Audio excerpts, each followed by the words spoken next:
Evet değerli dostlar, Hatay gezimiz devam ediyor. Dün burada yemek yemiştik. Cenk eniştemizin misafiriydik. Bugün de ben sizi gezdireyim dedim. Benim cömertliğim tuttu bugün de. Onları Karamağara koyuna götüreceğim. Hemen Karamağara koyu şurası, aşağısı. Birazdan orada denize gireceğiz. Bakalım Akdeniz'i bir de buradan girelim. İskenderun'dan girdik, Arşuş'tan girdik. Bir de buradan bir deneyelim dedik Karamağara'dan.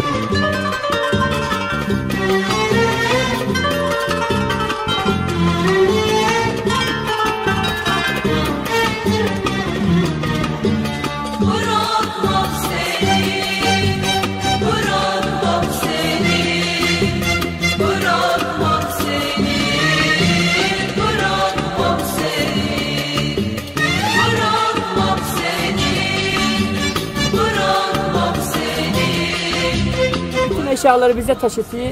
Bütün gezinin yükünü biz taşıyıp ondan sonra diyor ki ben cömertim.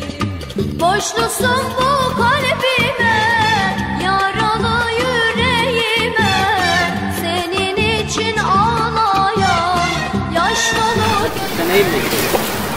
Balıklara karşı ayıp ol.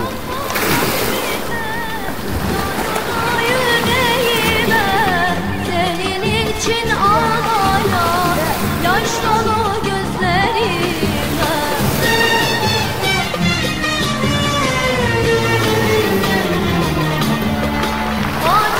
Bak buraya gelin.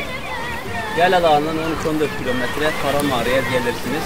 Küçük bir koy zaten burası. Bugün şansımızdan hiç kimse yok. Biz ve eniştegil var. Rahat rahat yüzün. Artık çok güzel. Hem soğuk hem sıcak.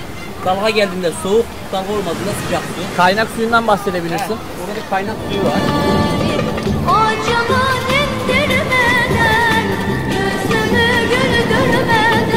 Manzarada çay içmek istiyorsanız. Çay her yerde güzeldir ama burası ayrı bir güzel. Bırakmam seni, bırakmam sevgilim, bırakmam seni. Pişmanım diyemezsin. Bir de şu çıkışı olmasa var ya, Karamağara yoksa çok güzel.